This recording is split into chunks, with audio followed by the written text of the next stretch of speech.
Iqbal, Chapter 12. That same evening after dinner, Iqbal made a solemn declaration to the men and women who were meeting in the big downstairs room. I want to stay and help you free all the children who are slaves in Pakistan. Ishan Khan looked at him and smiled. That's not possible, Iqbal. You are very courageous when you rebelled and helped us rescue your companions, but you can't stay here with us. You belong to your family. What would your father and mother say if we didn't take you home to them? What good will it do me to go home if after a year or even sooner I'm a slave again, or Maria or Fatima or the others? How many children are out there working the way we were? We don't know for sure. There are hundreds of clandestine carpet factories just in Lahore, and in the countryside there are the brick-making kilns. Up toward the mountains there are the mines, and then there are the farm slaves, tens of thousands of children, hundreds of thousands, maybe. You want to free them, said Iqbal, and so do I. Maria and I watched, our mouths wide open. We were so impressed. Iqbal was talking like an adult.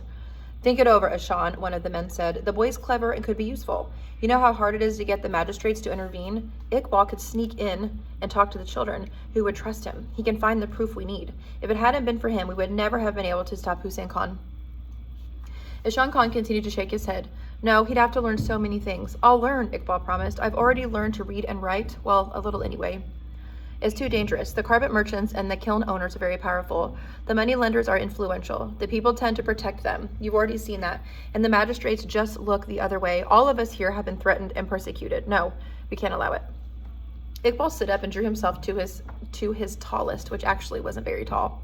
He looked immensely tall to us, though, as if he could touch the ceiling. I'm not afraid, he said. I'm not afraid of anybody. They believed him. Iqbal went home to visit his family. 10 days later, Ishan Khan brought him back, and he spent the rest of the day closed up in his room. Toward evening, he came out and said, My mother cried, and my father was frightened for me, but now they understand my choice, and they approve. I've promised that I'll go back as often as I can, especially for our holidays, but I want to stay here, Fatima. I want to study. I want to learn everything I can. I want to be a famous lawyer and free all the children in Pakistan. Good for you, Iqbal, exclaimed Maria. I said the same, but my voice trembled. Iqbal did study, we all did. He also took part in the meetings of the Liberation Front, listening to carefully that his forehead would become wrinkled with the effort to understand. Iqbal read books too, sitting up at night by the light of a candle, spelling out every single word. He learned how to use a camera, and whenever he could, he talked to Ishan Khan. They talked for hours and hours. They were made from the same mold, these two. Over time, our companions returned to their homes. Muhammad left to go back to the mountains, and he stammered out his goodbyes, trying to hide his feelings. Salman went home too, and he said to Iqbal, Brother, I really liked what we did to Hussein, and I'd like to stay and do my share, but my folks need me. Our funny twig left us, and little Ali, crying his eyes out, the others went too. Iqbal, Maria, and I remained, and Karim, who chose to do odd jobs around the house for his room and board. Less than a month after we had been rescued, Iqbal managed to sneak into a carpet factory that was hidden in a damp cellar in the northern outskirts of Lahore.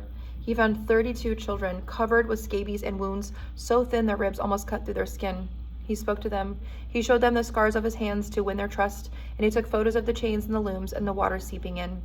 The place was raided 3 days later by some men from the Liberation Front, accompanied by a magistrate and policemen who arrested the proprietor and freed the children. All that night and throughout the next day, Maria and I worked alongside Ishan Khan's wife and the other women, carrying pots of hot water back and forth to bathe for baths and making beds for the new arrivals. Were they ever dirty? It was hard to believe that we were like that when we arrived. Iqbal continued to take his declaration seriously. Over the next few months, he helped close 11 more factories, almost 200 children liberated. They all passed through headquarters, which at times looked like an orphanage. They were cared for and then sent back to their families. All the children told the same story, our story. They came from isolated villages in the middle of the countryside. There was a bad harvest nor an illness, and the families had to ask for loans from the moneylenders. Then the families had to bond their children to pay back the debt. Iqbal wanted to do more. We have to hit the moneylenders, Iqbal said. They're to blame for everything. By now, he had taken his place in the meetings of the adults, speaking up with authority. He was tireless. The minute he finished one mission, he began another. We have to send them all to prison, every single one, he would say. Maria and I were uncomfortable when he was out scoping illegal factories. We worried and waited anxiously for his return. One night, he did not come home, and we were afraid something had happened to him. He returned the next morning with a black eye and a cut on his cheek. I found another workshop, he said, but they caught me and they smashed the camera too. Let's just wait a few days, then I'll go back. Ishan Khan was proud of him and treated him like a son. And Maria and I were treated like daughters. We had everything we needed, but still I fretted sometimes. Iqbal's and my paths were going in different directions, and I felt that soon we would have to separate. I was also occupied by thoughts of my family. Sooner or later, my relatives would be found. What would I do then? But there were problems much more important than mine.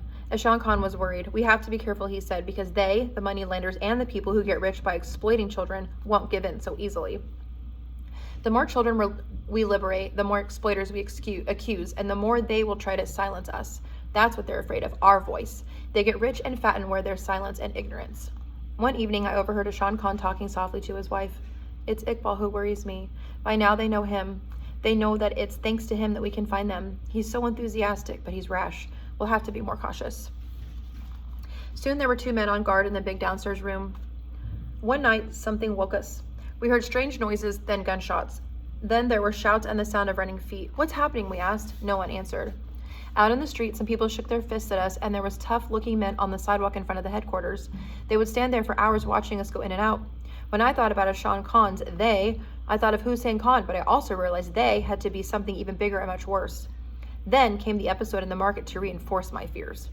Even in a city as big and modern as Lahore, the outdoor market is the true center of life and activity. Sooner or later, during the day, everybody passes through, perhaps to shop and meet friends, perhaps simply to look at people. Periodically, the activists of the Liberation Front would go to the market, where they would build a little platform to speak from. Over the platform, they hung a banner that said, "No more child labor." And there were signs with slogans against bonded labor and slavery. The volunteers distributed handouts exactly like the one Iqbal had brought back to us at Hussein Khan's. The men gave short speeches using a big trumpeted thing they called a megaphone. A little crowd always gathered. The merchants, especially the richest ones, ridiculed and insulted the speakers. They even threw things at them. The majority of the audience listened passively. Only a few showed enough nerve to show timid approval. Those were usually farmers or laborers, usually people who understood what it meant to lose a child in that way. At least that's what Iqbal told us, for Maria and I weren't allowed to go. They said it was too dangerous. That day, Iqbal spoke too. He stood balanced precariously on a fruit crate, holding the heavy megaphone. Despite his shyness and embarrassment, despite the shouting, the whistling, and the racket of the onlookers, he managed to talk about his experience. He spoke about Hussein Khan in the carpet factory and the children chained to their looms. Then he named names. He shouted all the names he had heard during the meetings at headquarters, the names of the great moneylenders, the names of the rich, important, mysterious men who lived in luxury in the center of town, who traveled, who had business all over the world, Ashan Khan's they. He called them flesh merchants, exploiters, vultures. A riot broke out in the square. A small group tried to attack the platform, pushing, slapping. The police had intervened, not very willingly.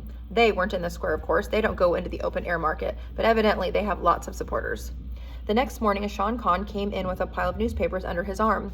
There were articles in all of the Lahore papers and also in the Karachi paper. 2 of them even had printed photos of Iqbal standing on the platform with the funny trumpet thing in front of his mouth. Side note, you can go online and see these photos, because remember, kids, like this actually happened. Iqbal really did go in front of all the marketers, in front of the merchants, in front of the public.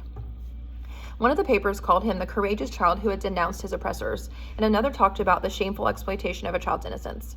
This is a good thing, isn't it, Father? He asked Ashan Khan. You said that they keep getting stronger thanks to ignorance and silence. Well, this isn't silence. Yes, Iqbal, Ashan Khan said, this is good for a cause. But he didn't seem convinced. He looked worried. I remember that period so well. Iqbal was happy, enthusiastic about everything, hungry and thirsty for anything new. We were beginning to get used to our new life, to freedom. We could go out whenever we wanted. Well, almost. Ashan Khan's wife kept a close eye on us. Once she gave us some money and we went to the movies. It was just like Kareem said. We saw an Indian film that lasted 4 hours and I cried the whole time. Iqbal was nasty and wouldn't go see it a second time. We discovered television. We listened to strange music that came from far away, from America, they said. Iqbal was full of plans for the future. He talked about them to Maria and me. He wasn't afraid of all the new things. I was, at least a little. Everything was happening so fast, or maybe I was afraid the happy dream would end too fast. One day, a foreign person in strange clothes came to headquarters. He said he was an American reporter. He interviewed Iqbal and Ashan Khan for 2 hours. A few days later, an international correspondent came. When people abroad know about our cause, they'll help us and we'll be safer, said Ashan Khan. One night, we were awakened by a loud explosion. We could hear screams and see flames rising up to the windows on the 2nd floor. We tried to go downstairs, but Ashan Khan stopped us. You stay here, he roared. Someone had thrown 2 incendiary bombs against headquarters. A man was injured and had to go to the hospital. They had sent a warning.